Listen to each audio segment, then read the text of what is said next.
దోసయమ్మ దోస, అమ్మ చేసిన దోస. అదేంటి పెసరపప్పు చూపిస్తూ దోస అంటుంది అనుకుంటున్నారా?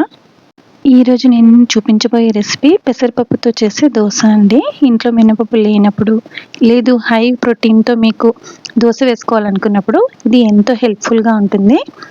ఇది మీకు షుగర్ కంట్రోల్ చేయడానికి కూడా చాలా యూస్ఫుల్గా ఉంటుందన్నమాట. అండ్ కొలెస్ట్రాల్, వెయిట్ లాస్ ఇలాంటి ఎన్నో ఉపయోగాలు ఈ దోశలో ఉన్నాయి. ఇంకా లేట్ ఎందుకు, ప్రాసెస్లోకి వెళ్ళిపోదాం.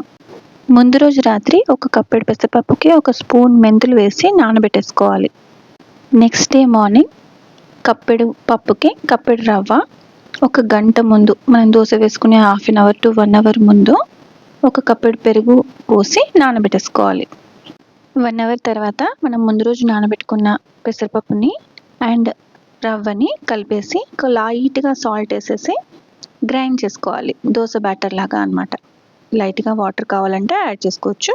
ఇంకేముంది, ఆ బ్యాటర్తో దోశ వేసేయడమే. కాకపోతే ఇలా ముందు రోజు నానబెట్టి చేసుకోవడం వల్ల అందులో ఉండే ఫ్యాటిక్ యాసిడ్ తొలగిపోతుందండి. అండ్ పెసరపప్పులో ఉండే iron, potassium, amino acids, antioxidants high protein rich అనమాట. ఇవి ఇమ్యూనిటీకి, కొలెస్ట్రాల్ తగ్గించడానికి, వెయిట్ లాస్కి చాలా యూజ్ అవుతాయి. కానీ ఇందులోకి టమాటో పచ్చడి చేసుకుంటే బాగుంటుందండి. రెగ్యులర్గా చేసే పల్లి పచ్చడి అంతగా సూట్ అవ్వదు. అది ఎలా చేయాలో చూసేద్దాం. దానికోసం లైట్గా ఆయిల్ తీసుకోవాలి కడాయిలో.